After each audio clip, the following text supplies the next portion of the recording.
knows who's who, but I have I'm not met in them, the loop. so. That's like the only thing I knew. I just dropped it right there. But I know she was a diva. Congratulations on your baby shower. Thank you so much. And you are hearing Joy Giovanni, psychic medium, as well as former WWE Diva.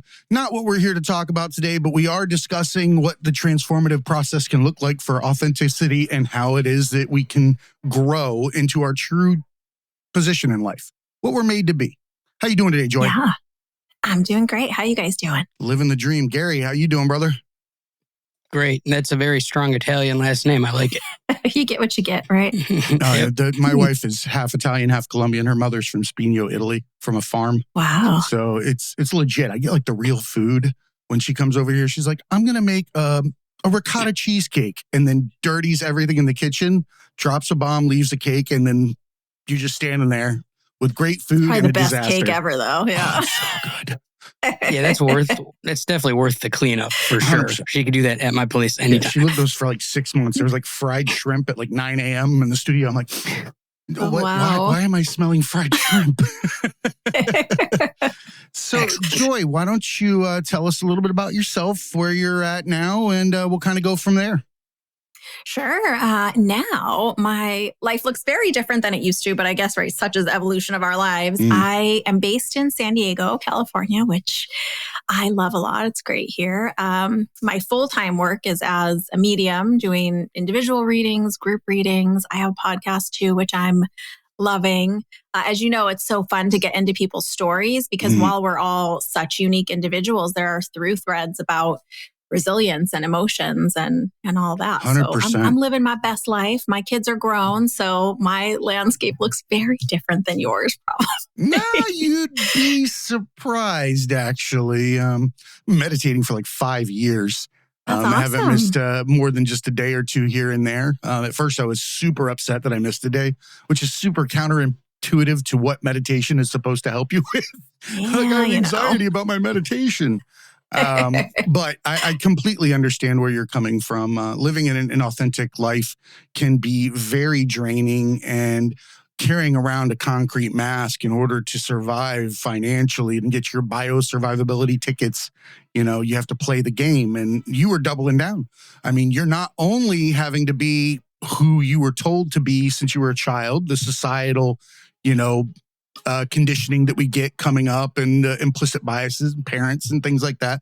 You had to go to the entertainment industry after that and pick up how many extra masks to put over that mask, and then run around and try to conduct yourself accordingly. I can't imagine that piece, but I knew what it's like to walk through the corporate world, military, things like that, and have different roles and realize that while I can do all of them, they're not necessarily me, right? What I'm doing now. So true. Yeah, it's so true. And especially when you kind of surrender to a direction. I mean, particularly military, you know how this is. You surrender to a direction, and then an unexpected turn happens, as often does for many of us, and things come crashing down. That's essentially what happened to me with WWE. I mean, people from the outside would have thought I was on top of the world on international television every week. I was, it was a long time ago now, but I was the catalyst basically for the main event program. And what a lot of people don't know is initially I was only going for the TV appearances, was the way my contract was, but I had agreed to go on the road full time. And really everything looked amazing from the outside. And then I get this call where my suitcase is by the door and I'm getting ready to leave the next morning. And it's this earth-shattering, oh, by the way, we are doing a big release. It's not business, it's personal. Or it's business, not personal. You got it right the first time. It was very personal to me. I mean, I felt like it was very personal. Like, clearly you don't understand how this works. I promise you, I take it personally because it's my life. Absolutely. And then that was a big snowball. What people didn't realize is at the time I was on TV, I had 2 small kids, ages 3 and 5. I was supporting part of my family. I was supporting my husband at the time. And all of that came crashing down after I lost my TV contract. My marriage fell apart. I lost my house. It was a mess. But I was, like you said, to your point, wearing all of these hats and all of these masks of who I needed to be to support everyone else, who everyone else expected me to be. So it was quite a challenge redirecting myself, I guess. And it was pretty devastating early on. So you're telling a lot of people's stories just in a different format, right? Where they've gone through trials and tribulations, they've hit their knees, they've lost what they believe is their personality, their mask, and what other people have judged them for. They've curated it. That mask is very important. You're in front of it like an archaeologist with bones, trying to make that thing look right for those people around you. And when you lose a career-based ego, it's like taking a mask that you've been doing that with and slamming it into the floor and never getting to glue it back together again and being naked in front of everybody, right? That's so true. Yeah, absolutely. And you got to get real close to yourself. Go ahead, Gary. It's tough when, you have a career that's your life in a way. If you're working at H&R Block 9 to 5 and you have the weekends off, that's one thing. But, when you're living, you're on the road, you're performing, you're becoming this character. It's who, I'm a wrestler, I'm a, an athlete, I'm a act, like whatever it is, like that's how you're identified as. And you have to kind of always be in it. And for just like a phone call to be like, boom, you're not that anymore. That's got to be rough. I deal with that.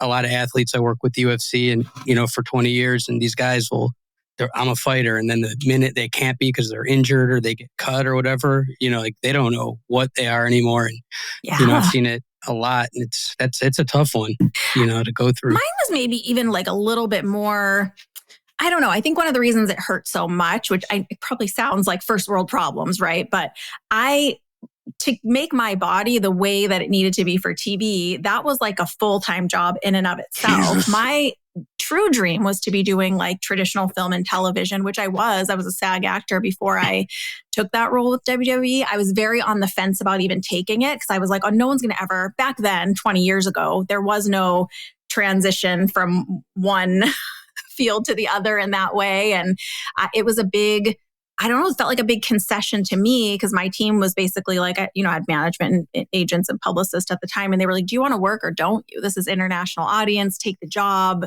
And I thought, naively that a 3-year contract is 3 years guaranteed, which is not the case. So I was like double shocked, feeling like, I gave up my true heart's desire and my pursuit to be everything for everyone that I thought I should be. And now I'm kind of getting kicked in the teeth with this, and they don't care what time your kids get picked up from school when you're auditioning. So it's like chutes and ladders and acting, right? It's back to zero and starting over, pounding that pavement. Yeah. I mean, it's almost like you have to explain to them that you have two different worlds. Whenever you're in a position to get advice from inside, you're not necessarily getting anything worthwhile because they have their hands in the same kitty. They're looking for the same money. They're dividing it up. You're a pizza and they represent 1, 2, or 3 slices. So they're going to tell you anything they can to get you to drive to Pizza Hut, right? Because they need their share. So you have to start looking from the outside as well. Observe yourself in situations where if you were that person or giving that person advice, you would say, hey, well, wait a minute. Why are you only getting your advice from people that rely on you financially, right? And they don't tell you this because it's a show. It's exciting. Right. It's what everybody dreams of having. When in reality, they don't know that it's just a camera and a whole bunch of cuts, a whole lot of editing, a whole lot of changing things. And that's not a bad thing. That's how you put together a product. But it is a bad thing if you're living one way and being portrayed another. That I could not understand how I could fathom that because I do enough shit to myself to get in trouble. I don't need somebody else concocting a scenario between me and someone else and let them have free license with my big ass mouth. Yeah, that's part of the challenge, I think, especially in something like that. It's so unique. I guess it's not totally dissimilar to something like UFC or fighters where it is your face and your name that's being portrayed as a persona, which may or may not totally represent who you are as a person.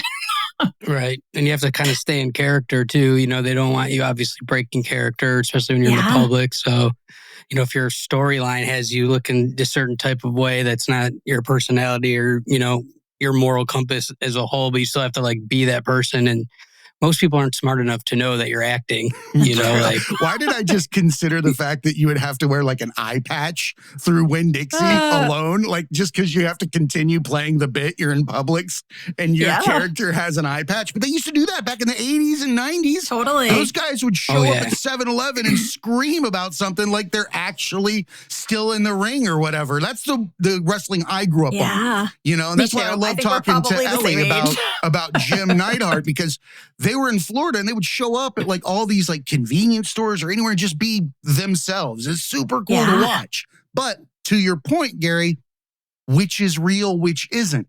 I would argue that the best wrestlers in history believed they were wrestlers. Yeah, I think that's fair. If that makes sense. I'm not saying wrestling's not, but they believed they were the person that was standing in the ring. Right? And those are Hulk Hogan, The Rock, and, Steve Austin. Those dudes knew who they were.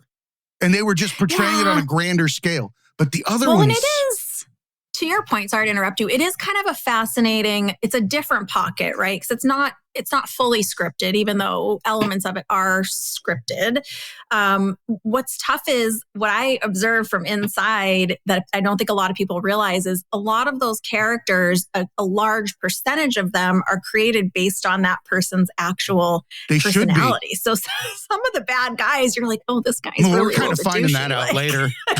Now things are coming to life. But it's, and they really had, by the time I got there, it was a little looser, but I mean, there were times even as I was entering where if I was supposed to be in opposition with someone, we couldn't be seen at the gym together. I mean, which is kind of like, all right, guys, but it's a facade they're trying to create, right? It's pretty funny. Yeah, it's funny, that's right? Awesome. Like we play this. But here's what's funny though. We're putting all that work into a facade that we put in front of people that we want them to believe and then expect them to live their life in a different manner than what they're seeing on the TV. Right? You're scripting what they're going to end up doing, talking about, and emulating, right? Yeah. That's how it's, we live what we see. We emulate what we want to be or what we envy.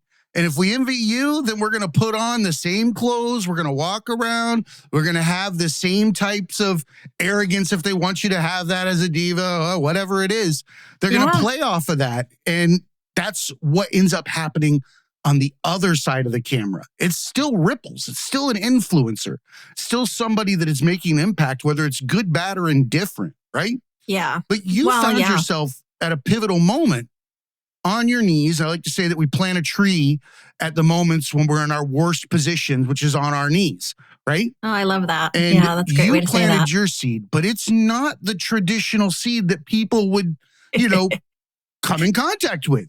There's a lot of people that look at what you do as like a pseudoscience. It's not real or whatever it might be. I think it's fear to a certain degree. We don't want to embrace things that we don't understand, right? Totally. So tell us what it's like to be there at your worst point in time and discover or hone in on what you already knew and move forward into what you're doing now. I wish I could say that it was a very linear, quick journey. It was not, as I'm sure most of your listeners experience turning their own tragedies and traumas around.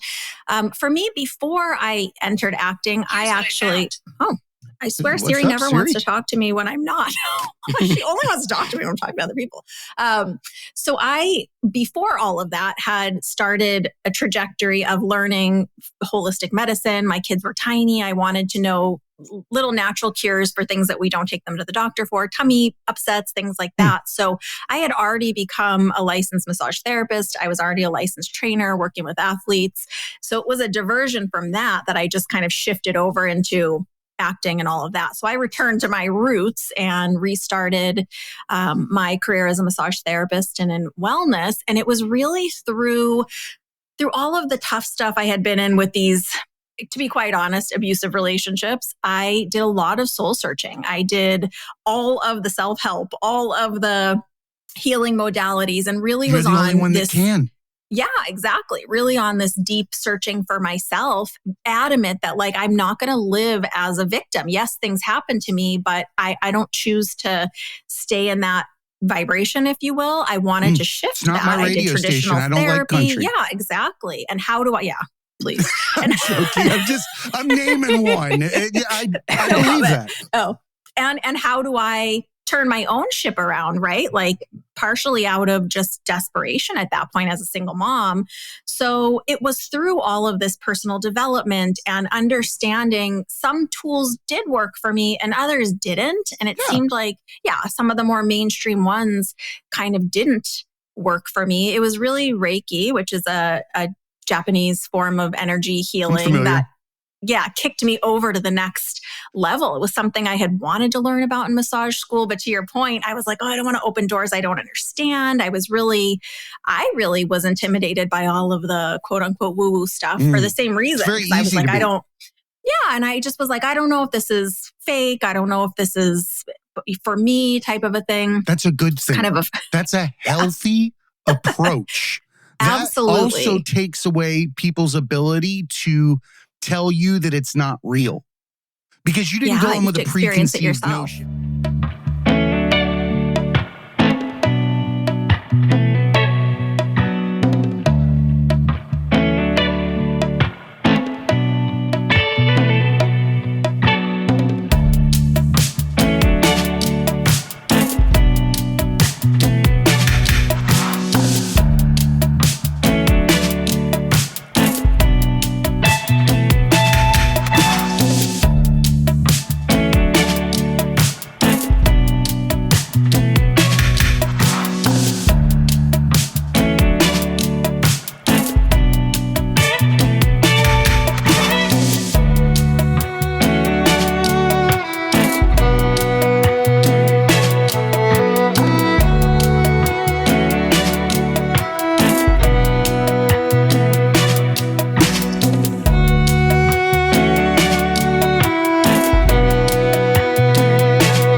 Like to call things woo, but I do understand that how people look at things. I've done Reiki before. I went in, I started my journey opening books and reading. Like, okay, I want to know who I am. What am I? Where am I from? Why is this? And I'm going to sit down and I'm going to start meditating, looking within as much as possible. And only to find out that I'm not me. Right. And I think that I like to look at those paths that we take. Like you said, to your point, it's not a straight line. Right. I like to look back at my map that I've traveled and I recognize something called waypoints. Right. You can put a pin on a map as you go. We don't recognize them as we're passing that toll gate. We have to look backwards and recognize it. But the good thing about meditation, mindfulness, and what we're discussing is you can catch glimpses of those waypoints in advance if you're prepared to have an open mind about where you are, right? Yeah. So I want to start out, before we go into the psychic medium piece of this and how we're discussing things with other planes and people and realities or however anybody wants to take this in, right? I was thinking the other day about the Etch-a-Sketch, right? And the Etch-a-Sketch has two knobs, right? One, when moved, will always be linear, right? And we will look at things in that manner. And you may have a linear mind. You were taught to be linear from day one. You have only been showed one knob. You don't know any other knob. Does not mean the other one's not on the right. Just means that's all you focused on.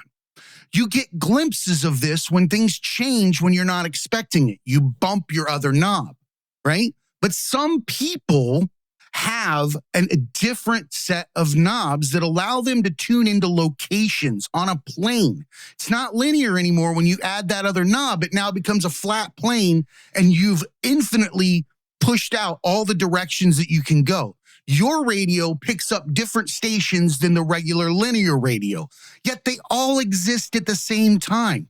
Like quantum mechanics and physics, they're all talking about this. Like quantum entanglement, where, you can have, somebody paying attention or looking at one thing here and it does the exact same thing over there. And people, you can actually relate that to thoughts. When two people on two separate parts of the world come up with the same idea at the same time. Yeah.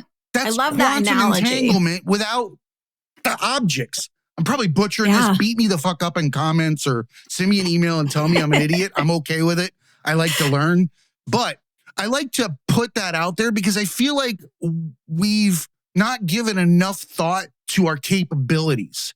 We would rather judge somebody for telling us a different experience than open our mind up to the ability that we may have a lot more opportunity and reality than we believe. Yeah.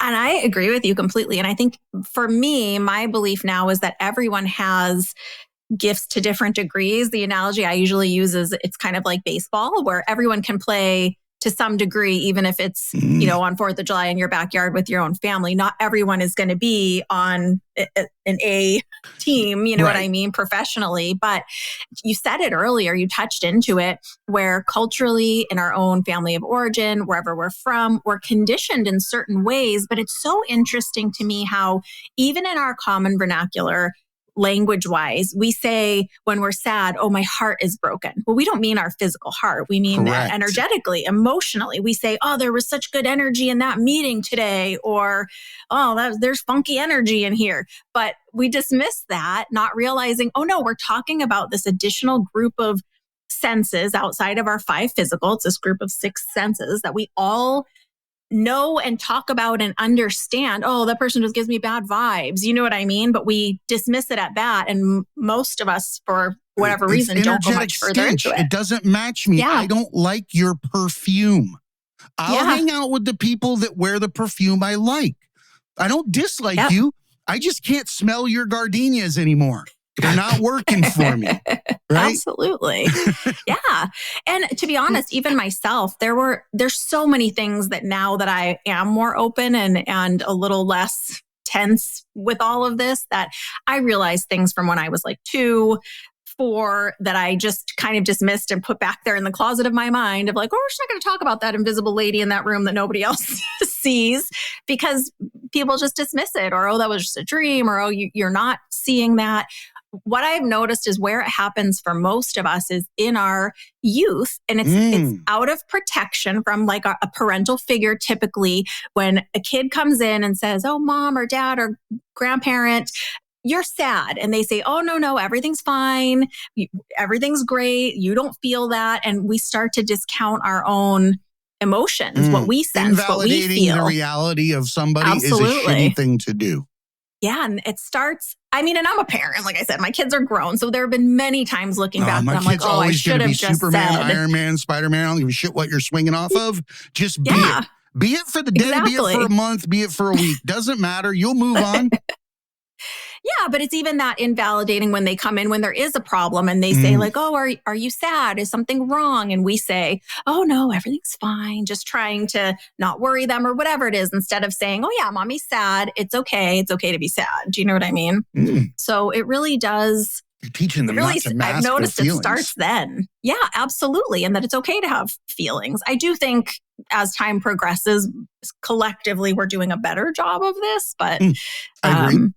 From our generation, when we were young, it was, we have a tinfoil hanger and like old wires, collective consciousness right now.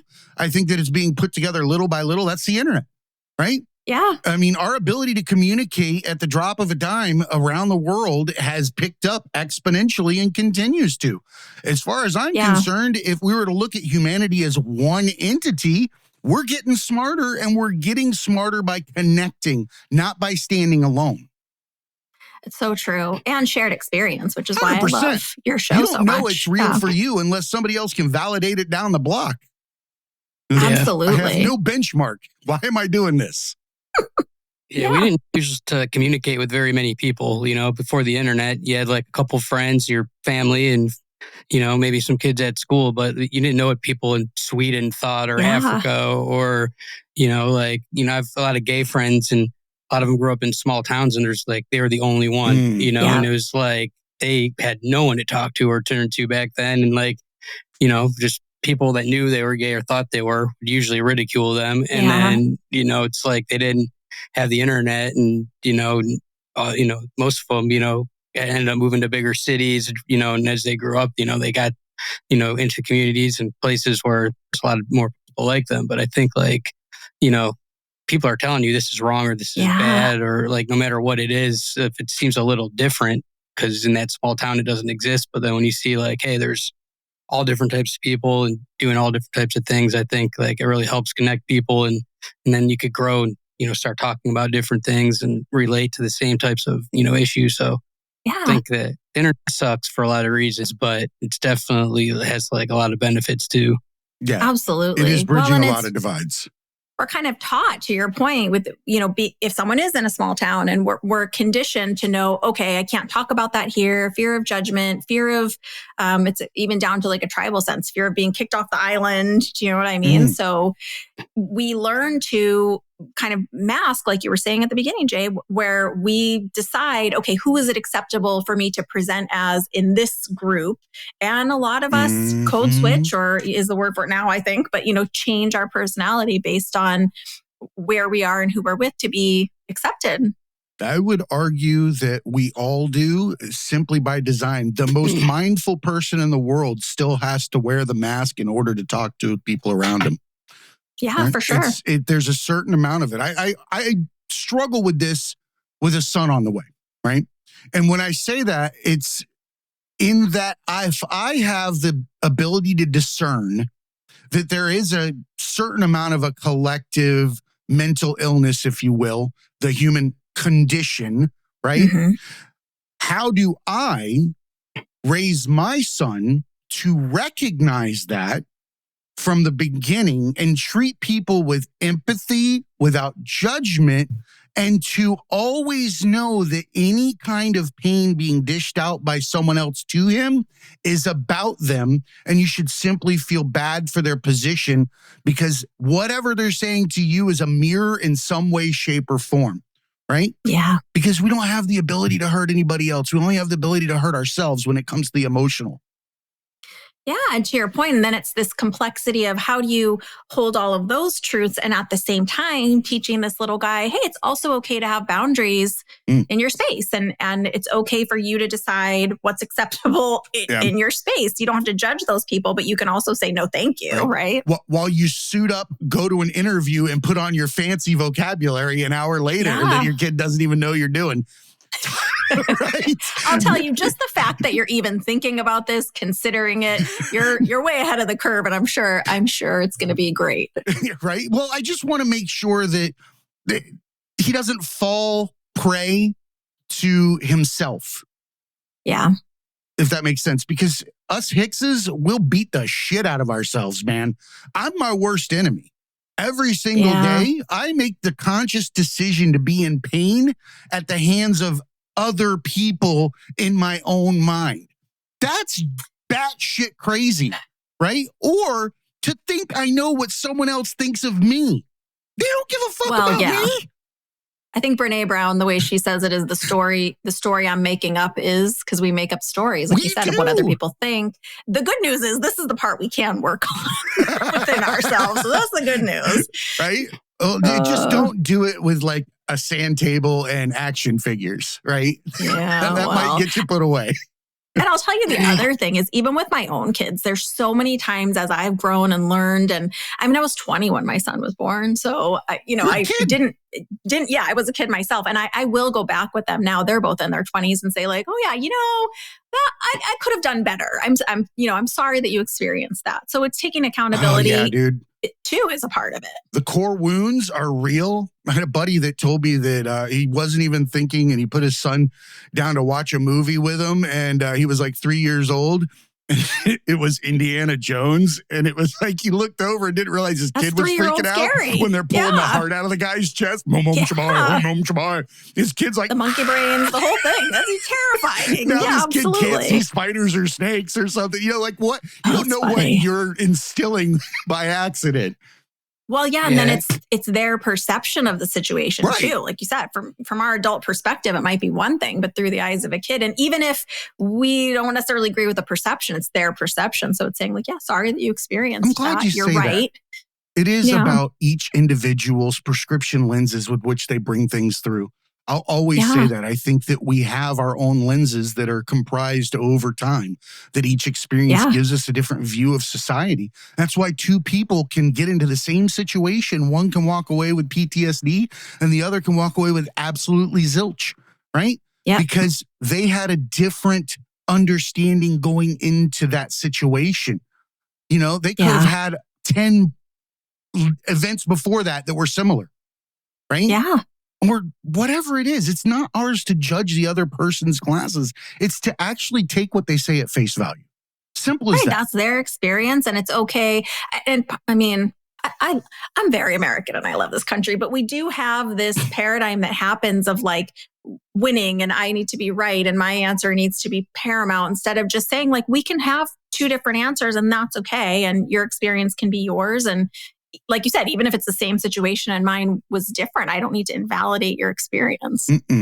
I need you to come to me with all of your damages. I want you standing there tested. You don't drive a car that's never had a crash test. I need the metal to be kicked all to shit and back. You should go through something before you make it to where you are. Otherwise, you're not tested. Yeah. Guess what? When the shit hits the fan, you don't know how to react to this kind of jealousy scenario, this kind of anger scenario, this kind of alcohol scenario, whatever it is. If you haven't walked that street, you're going to get your fucking I's dotted and your T's crossed first time you open your mouth. I just sounded like a WWF. That was my bit. This Sunday, I'm telling you. Gonna dot your I's and cross your T's. Whether it's with our own kids or other people that we mentor, whether they're the same age as us or not, it's also creating safe spaces that someone could come to you and say like, hey, Jay, hey, Gary, like this is what just happened to me. Like, can I have some perspective from you? And just like, we don't have to judge each other for that either. Like, we don't have to have all the answers. 1 second. My niece just peeked in the door. She's probably like, why are you yelling? Yeah. What's happening Sunday? She's visiting and is not she doesn't understand the whole like, I'm on a mic and in the studio. She's like, Uncle Jay, make a face. Because I'm a cartoon character. Funny. That's what she does. She runs around. She likes to do selfies with me and screenshots if we're talking on like the Facebook Messenger for kids. She's like, make a face.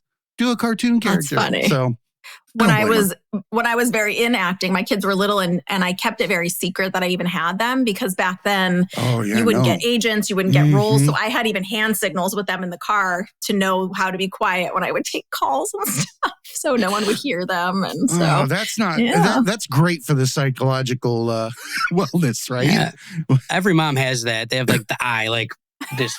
All they have to do is like the hard look, and you know, like I should shut up now. Yeah, definitely. I think that's something that's been around since caveman days. Like, I'm sure. The mom looked at the kids to shut up because the saber-toothed tiger was outside. Yeah. Quiet your mouth down. Your dad's out there hunting. I don't know. So maybe funny. She wanted to hunt and they were behind him. I hate being sexist without thinking about it. Well, times are different. Times are different. Hunt your own saber-toothed tiger. I'm in. No thanks. No thanks. I don't think tiger would even taste very good, probably. So yeah. It doesn't. No.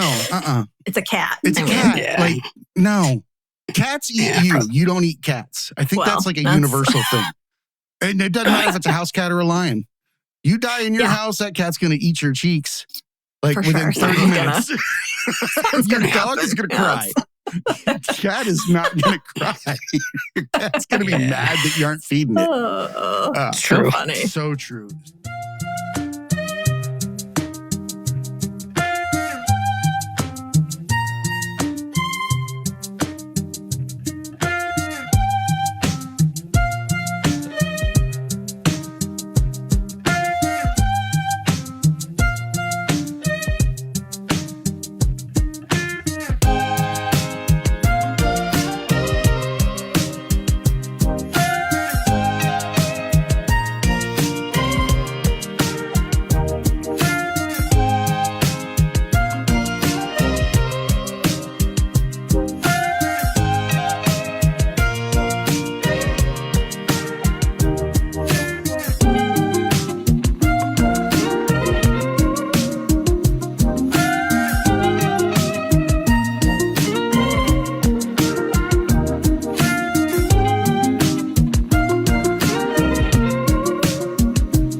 through how you got to where you are. Mhm. I want to discuss the mechanics of what it is to be a psychic medium. Yeah. What exactly do you feel you're connecting with? Because you have your own experience in this. That Etch-a-Sketch plane is yours to play with. Where are you deriving things from? Can you explain that? I can try my best. For as long as you know me or hear me, I'll complain about the language of things because it doesn't Language quite is the great match up. divider. Yeah, and it's not exactly correct. But the words we have to use are the words we have to use. So it was through, I had integrated Reiki into my practice, and it was through Reiki that I had already trained to work with guides and things like that. And I was kind of opening my awareness for information for my clients. And then all of a sudden I started to become aware of invisible people standing next to me, which I know sounds crazy. But essentially, we all work a little bit differently, to your point. It's this group of additional senses that we were talking about. It's these subtle senses. There's Wi-Fi all around us. I was about we to say, can't see it. And we I can't was just feel going to it. say that. I can't see Wi-Fi. I know it's there. Yeah, exactly. So essentially, my belief and understanding for not only my own experience, but my years of training, because I think it's important to mention that even if we have these gifts, sometimes they're latent and haven't come to the surface yet. And just because we start experiencing things doesn't mean we know what to do with them. So the type of mediumship that I've trained in is called evidential, which essentially means that if I'm going to read for someone, they will validate with yeses and nos as I give them details. So I'll essentially move my awareness. Usually the way I feel it mechanically is just to the side of me. And I'll become aware little by little it's typically through sensing, feeling, almost like if you had your eyes closed and your cat walked into the room and you didn't hear them, but you kind of sense that something's there. I'll start to know typically the gender of the person, the relationship to my recipient, and a few details about them. And I'll give them, and they'll say either they understand it or they don't. And then I'll continue to work. For me, it's largely through the emotion that all of this works. So I will also get mental pictures. Like if I was to tell you a story about my day and you could picture me doing the dishes. And so I'll get quick flashes of mental pictures, but it's the emotion that really kind of decodes those pictures, if you will. Because if I showed you, for example, a glass of wine, it's only through the emotion that you could understand, is this person an alcoholic? Is this a celebration? Do they work at a bar? Do they make this wine? That's a lens created through societal and parental conditioning and coming up. You can only apply that element of judgment by being, learning it from someone else. Yeah, which is why with this work, continuing personal development and continuing understanding my own emotions is so important, so I can have access to them to understand, the story that the spirit person, the loved one, and I'm mostly working with moms and dads and brothers and sisters and kids and grandparents and, people that we know on the other side. So it's why I love the evidential part of it, because I didn't tell you this, but when I first started learning Reiki, I did all these scientific experiments in my house. I did control group with plants and gave, equal water and measured it and documented because I wanted to know, is it real? Is this measurably real for me? Yeah. You're a skeptic, which is fantastic. A lot of the conclusions I came to from meditation had to be in retrospect. They couldn't be something that somebody told me, because then in my mind, I was going to go that path simply by suggestion. I need to have things happen to me and look backwards and go, what is that? Oh, it's happened before to other people. This is what it's called. If I know what it's called going in, I don't believe it going out. Well, because it's, to your point, power of suggestion, right? So that's how I approached most of this for myself was, okay, this is happening. Now let me seek teachers and mentors and to understand. But for me, really, it's a conscious agreement between me and whoever the person is on the other side communicating. They have to equally blend their energy with mine as I do with them. So if they don't want to communicate, I can't make them. You make yourself available. Visual, I can, but they have to blend in with my energy, because essentially the mechanics is my soul's energy is blending with their soul's energy. And if you picture that Venn diagram with the two circles, it's that space in the middle where they're sharing details about themselves. It could be memories from their life. It could be bits about their personality. It could be things going on in the sitter's life. And it's it's always the things that you could never Google in a million years. It's quirks. Is it getting clearer with time? I wish. I have more experience, obviously. It's been more than 10 years in this work for me now. So while I have more frame of reference and can understand more and more, at the same time, it's not like a light switch or a dial that you can turn up the volume on. It's about relationship building with the other side and giving them. That's why I sit in meditation. That's their time to learn how to work with me, because essentially they can't put a new memory or experience into my mind. They have to use my entire frame of reference as a human. So even if I don't remember seeing something, I mean, how many faces do we see in a given year? Millions, probably. For example, there's usually 3 or 4 houses from my childhood that they will give me mental pictures of to help me understand how to describe their house. For example, that old wood paneling, if they had that, if they have photos down the hall, if they have. So it's really interesting. The types of, I don't know if it's making sense. No, it's making perfect sense. Okay, good. No. I'm fascinated. If my face looks like I don't believe you, I promise you. No, it's okay. I love I'm not judging your face, because Jay. I do. The beard. It's a very judgmental beard. Yeah, it's the beard. It's your Sunday It beard. is my Sunday beard.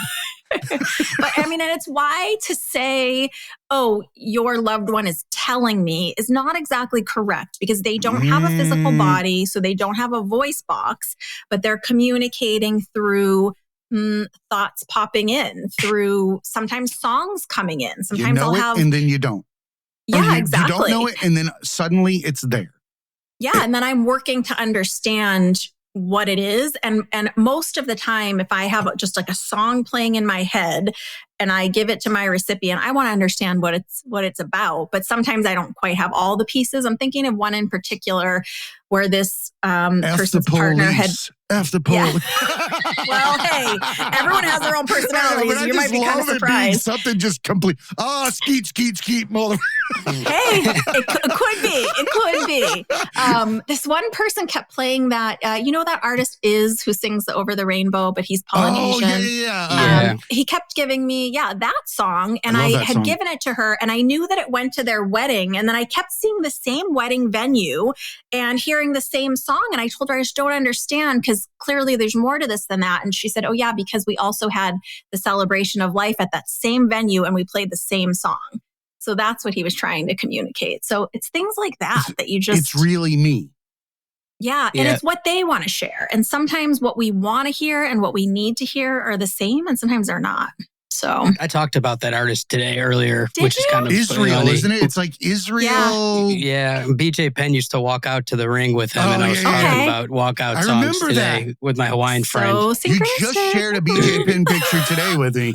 I know, that's why I was talking about story, it. and that story was weird. I mean, call BJ. Probably 8 years ago. You need to check it out. So funny. Yeah, the song I think was like EALE, I think is like how it was. But his last name's got like 75 letters. Yeah, it's an alphabet. Well, yeah. But it's Israel, like, vowel-based alphabet. Kamosi, something or other. Wait a minute, that's a different band. Or a different dude. That's not the Hot Stepper. I love the Hot Stepper. Nobody can tell me that's not a great song. I think I've probably talked about that guy 3 times in my life. So it's like the fact that it happened twice today is kind of that is really I don't know if I believe in coincidences anymore. I think things are kind of just synchronistic. And sometimes it's just an indication that you're in the flow of the energy, and it's great to pay attention to inspiration, intuition. Yeah, well, it'll really help. Just read some. What I always pronounce his name wrong. Is it Young or Jung or Young? Young, right? So but if you I think he'd probably take whatever. I don't talk to people about things that I read.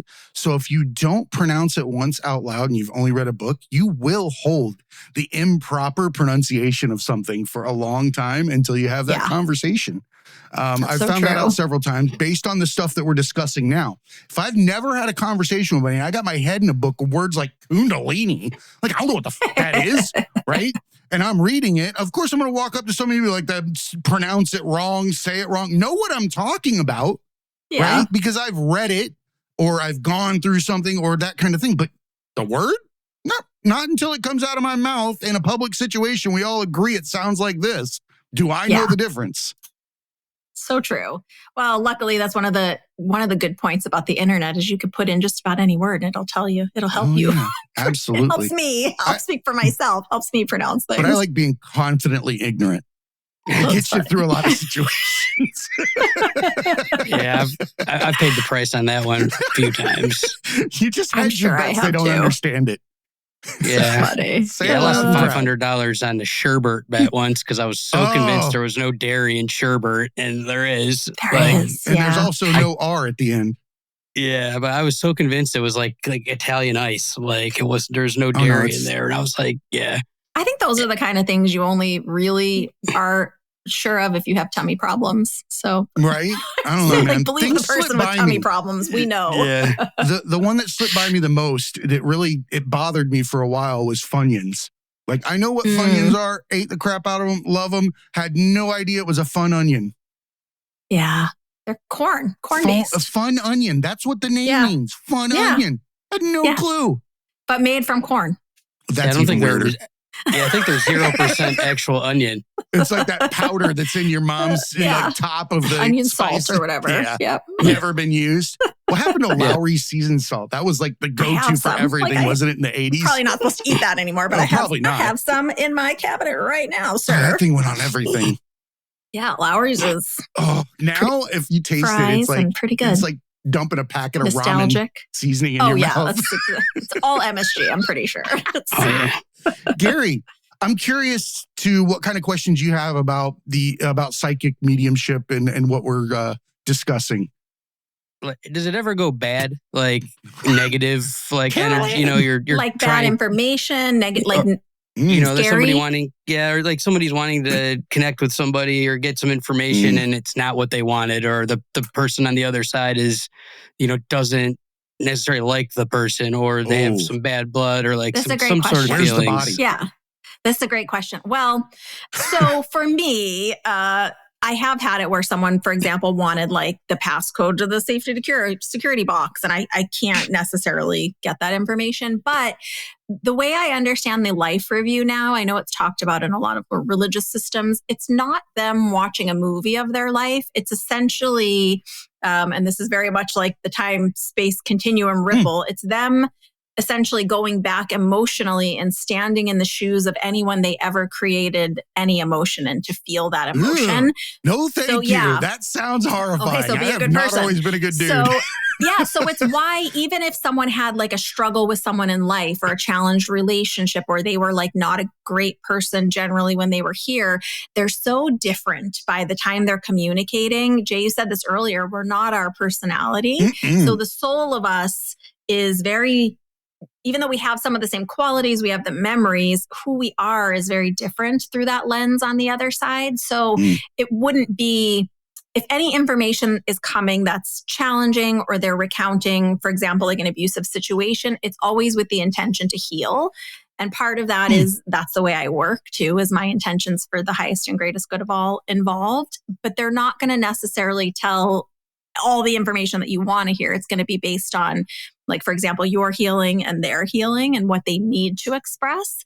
And I don't think that so for me, it drives me crazy that in our common understanding, we think psychic is about predicting the future. It's not at all. No. Because I don't believe it's pre-decided for us like that. We're not just, little minions marching. Right. We can see potentials, and then it's using our free will to navigate towards or away from those potentials. So I think they can only see just around the corner from what we know, because as we make choices, obviously other options unfold for us. Do you know what I mean? So they're not far ahead of us on the evolutionary path for what is reality. They're only able to see slightly ahead of us, but at least they've unhooked that ball and chain that is the avatar that is, human condition. I feel like that gives them a chance to not have the same judgment lenses stepping on the other side, to be able to talk. Totally. Well, and to your point, we're understanding it from this, in your example, flat plane of reality, assuming that this is the only reality that's happening at all times. The spirit world's a world within our world. It's just an unseen world. So they might understand different things in the energy in other aspects, right? More globally, more the energy that we're headed to as a collective versus are you going to get that job that you haven't applied for yet? Well, that's kind of hard to say. That's based on your free will action, right? It is. So it's two different things. It's decision in the moment. Yeah, absolutely. And sometimes I've told people things that did come to pass, but the energy was already set up that way. I'm thinking of, I just talked to someone that I read for about a year ago, and I just had the sense that, okay, well, I think it was his mom that was saying in about 6 months, within the next 6 months, expect that someone in your very close family unit is going to announce a new baby coming into the family. It did happen, but it's because that couple had already been in agreement that they were going to be trying to have this baby. The recognition of it happening isn't saying that it's, the future. Exactly. So it still needs their free will contribution to do all the elements necessary to create that life, right? Mm-hmm. It's almost like watching the painter or the painting. Is it being painted now, or can you see it after the fact and look at the details? Well, and even one step further than that, so as a painter, I was an artist myself, which you probably don't know. It's what you're envisioning in your mind as the artist, and then it's your interpretation that comes out through you onto the paper. How close is that to what you maybe mentally had envisioned? And do you need to make changes along the way? And how different is that picture going to look as an end looks product like a Jackson Pollock painting. It is not a good look. Was that your initial vision that you had for it? Or was it supposed to be, something else? So too funny. There's a lot.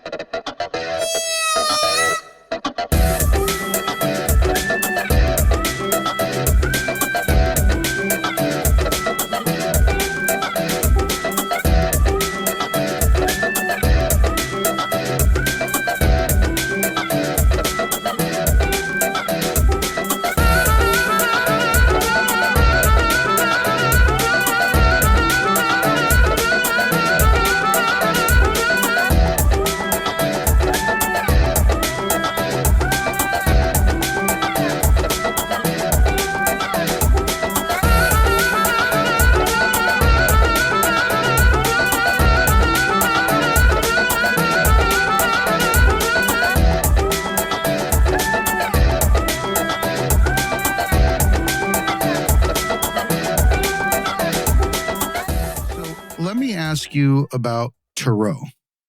Yeah. I'm curious about that because as we discussed at the beginning of the show, I was pointing out that quantum mechanics, quantum physics is telling us that we can have almost like a hand in what we're going to see, right? Based on the fact that we're actually intending to see it, having some kind of interaction with it. Yeah. What do you know about tarot and how are you using things like that? So it's a great question too. Essentially, tarot is a divination tool. It's from Italy originally, and it was used with playing cards, Italians. like actual. Yeah, I know. We're witchy. Actual playing cards because based on Catholicism was not legal to have systems of divination like this. It was considered I bad, love weird right? things like that. Yeah. So it's if you're basing it on the very traditional Rider-Waite system, which people have, shifted the imagery and all of that. Each image on any of those cards is very symbolic. It's one of the reasons why it can be challenging to read for yourself. To your point, we're going to be more skewed one way or more wanting to see one image over another. Whereas if someone's reading for you that doesn't know you. I'm not going to reveal my food card and get broccoli. Like, it's always going to be pizza. I want pizza. Broccoli might show up, but if I got an influence in this, it's not broccoli. Well, because you're attached to the outcome. That's the thing. It's one of those word things again. Is it tarot or tarot? It's said both ways. I think most of us say tarot. I think the technical way to pronounce it is tarot, but I say tarot because I like that better. I was thinking about the car thing, like that's like Airbnb, like where you can just rent somebody's car, and then I'm like, that's tarot. Yeah, it's a different thing. But essentially, it's really based on reading the energy of that person. So for me, I don't typically use it in my private sessions. I do weekly readings where I'm tuning into the energy and potentials for that week span. And then I'm using the cards as representation of that. But for example, if I was going to read tarot or tarot for you, it would be my soul's energy blending with your soul's energy. So not totally different than mediumship. It's just I'm blending with someone who's not in a body versus blending with someone who is in a body. And then those cards are physical representations of the energy. So usually when I'm shuffling, I'm already receiving information because I'm blending my energy with yours as we're working, if that's the way I'm going to work. But it's a valid system. It's just a different system of divination. Sounds There's dangerous. lots of ways in. The thought of me putting myself in the same pot with somebody else's energy, if you will, what happens if that person has a boiling pot and I'm not? Okay, so I just did a podcast episode about this. Your Aura 101. You're doing it all day, every day. Oh, I get it. Know it or not. I'm in Florida. I'm definitely doing it. Okay.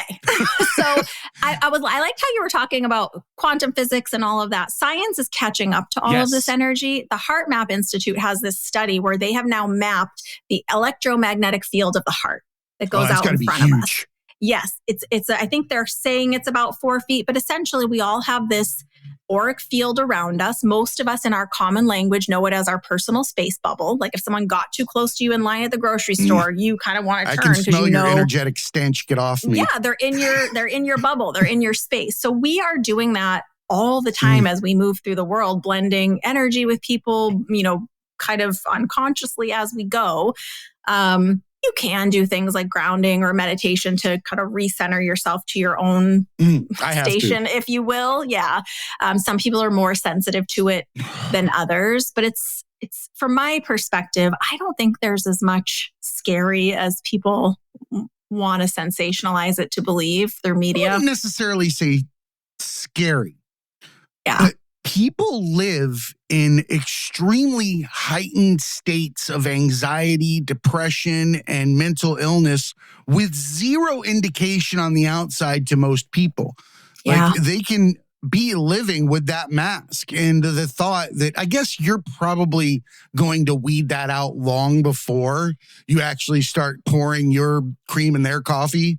Like that just doesn't seem like a good idea. I'm sure you would probably guide the conversation to a less dangerous area for yourself or for them, maybe. I mean, I also believe in therapy. I also think it's a great thing for someone to be involved in to process one for 5 years. I've had the same emotions. Therapist. Oh, that's awesome. You should have like a Medal of Honor. Well, and it's probably why you maybe don't have as much of a challenge kind of quote unquote taking on other people's energy because you know your own emotions. You know what's going on in your own system more or less. Yeah. Yeah. But for example, if someone is close to you, your partner, for example, and they're having a bad day, sometimes we can unconsciously match their energy. And then it's why people say, oh, when I hang out with this person, I always feel down or I feel drained. It's because we're unconsciously matching their emotion. It's really the emotion. 100%. So you don't drop something in boiling water and not expect it to get hot too. Right? Yeah, exactly. You take on other people's energies around you. You can't not. And then it's just checking in with yourself. Yeah, it's checking in with yourself. Like, am I sad about something? No. Okay, well, then that must belong to someone else. Is it now? Yeah. Is it now is a great one for me. If I find myself in one of those like runaway trains of thought where it's like I'm about to fly off a cliff and I've been doing it for X amount of times, then I'll go, wait a minute. Is it now? Yeah. That's a mental illness. Why am I thinking about something that is not right now and it's causing me an issue? If it's giving me stomach problems in the now and it's not till next week, I'm mentally ill. Well, yeah, it's something to look at for sure. It really is. When I say mentally ill, I don't use it in like a derogatory way. When I say mentally ill, I mean, it allows me to recognize the state of reality and the human condition in that it is a mental illness, but it's controlled. It's a matter of running around the outside and making sure it doesn't get fucking too hairy, right? Well, it's hidden in the language. Are you at ease or are you at dis-ease? I don't know why. That's another one. Funyuns got by me and dis-ease. I never thought of that one time in my life till right now. Yeah. It's dis-ease. And it's so fascinating that, like I said, science is catching up because they are starting to learn that, our mind releases hormones into our body. So if we are constantly in that state of fight or flight, our adrenal glands are going crazy and it is causing physical problems and it can I guess in a very simplified level, it can go back to checking in with your thoughts, checking in with your emotions. What's going on in my body? What am I feeling? But we're kind of conditioned to shove all that down, not talk about our emotions, definitely don't show what's going on. So I like little reminders like that. I saw a video once that they were explaining that when your mind races, and I have no idea if there's any truth or validity to this. However, there's always a side effect of these types of things when you hear them. And they explained that your mind will race, or when it's racing, your tongue will be against the roof of your mouth and it will be making micro movements almost as if talking within your mind and racing it. Now, I do find myself in those moments where my mind is racing and the tongue is on the roof of my mouth. I don't know if the two are connected, but I do know this. When I recognize that that's happening and I'm taking my tongue off the roof of my mouth, I'm practicing mindfulness. I'll tell you from an energetic standpoint, like when we're teaching and attuning other people to Reiki, you put your tongue into the roof of your mouth because it creates a closed circuit for your energy. Shut the front door. Yeah, it's a thing. So there's everything. Is it applicable to the other thing? I think there's lots more to all this. Well, it's kind of like putting a rubber band around your wrist and snapping it to get yourself out of a train of thought. Right? Yeah, absolutely. And I think it's important to notice if we're tending towards those racing thoughts. Is it about a particular topic? Is there something that's setting it off? And usually I hate to say it this way, but usually it's going back to something old, a fear, an experience. Gary, you want to tell her about my rope analogy?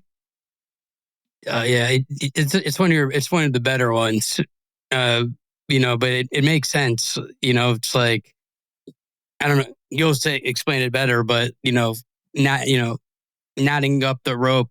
I don't know exactly how you say it, but to undo all the knots is kind of like you have the opportunity in life if you start out as a length of rope to either go through things and leave your rope untouched, right?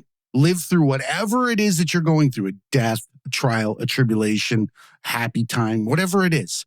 You have a choice in those moments to either A, go through it, or B, tie a knot in your rope, right? That knot does not go away. And you will continue to tie them when you hit these junctures if you don't go through them.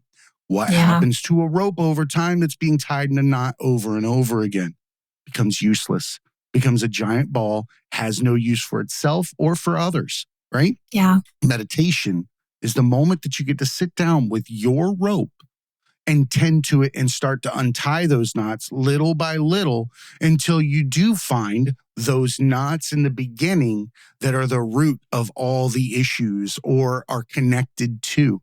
And the cool thing about untying a massive knot is the deeper you get into it, the faster it goes, the easier it starts to pull apart. Yeah. And you find those spaces and you get so much relief, right? You start to find out that those are actually spots within your own body, those energetic things that we're talking about, the pain in my heart, my side, the feeling, that malaise or whatever it is, it's attached to something, right? And when you untie that knot, or that individual one, you will feel a difference in yourself if you've truly gotten to address that particular knot because your rope is longer. You can now reach further. You can do more things. You have purpose. With every knot you untie, the more unlimited your potential becomes. So that's a great analogy. I love the rope, and I always try to give people a chance to describe it in their own way. Right? Yeah. I wasn't putting Gary on the spot because he brings some really cool understandings to the table. And he likes to tease me about my analogies all the time. So it makes sense though. Like you're creating your own problems, a lot of the time, or if especially men, we're kind of like always taught like not to be emotional, not to let people see how we're feeling. So it's like you're not dealing with things. You're just pushing it further and further and further down, and then compounds over time. And then, you either burst and everything comes out at once, which is usually probably a bad situation. The tea kettle.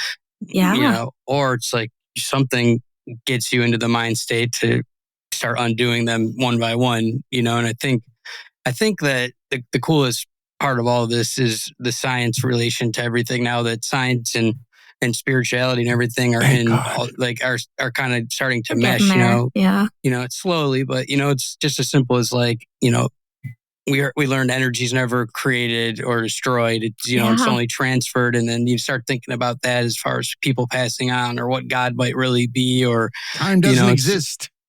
Yeah. Like it's a all those things. Yeah, absolutely. It's a lens. I love that.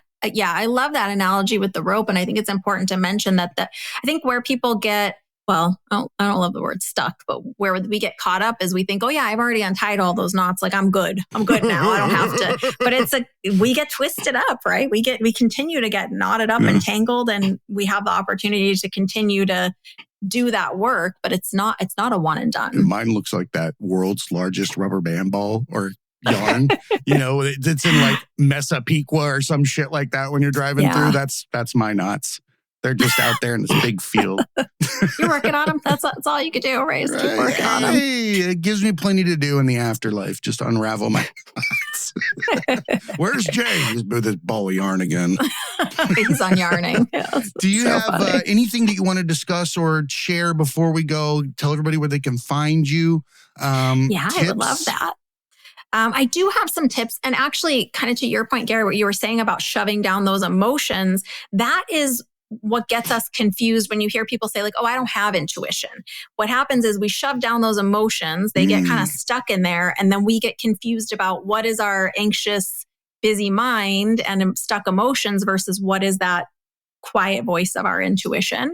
So it's often through meditation, but anyone can start getting signs right now from the universe, can start seeing numbers as signs, can get signs, clear and specific signs from their loved ones on the other side. That's what I want to share is I actually have a totally free 3-lesson mini course. You can find it right on the homepage of my website, joyfulmedium.com. It's called Sign Magnet.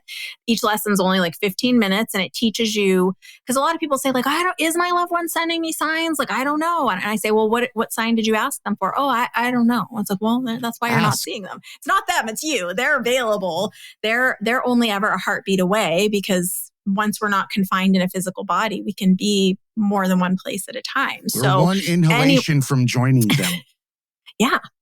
So anyone who's interested in learning about their own intuition, how to start receiving signs, how to start playing with that energy, that's a great place to start. And it's, like I said, it's totally free. You just drop your email in and it starts coming. You get the first lesson right away. And that's at my website, joyfulmedium.com.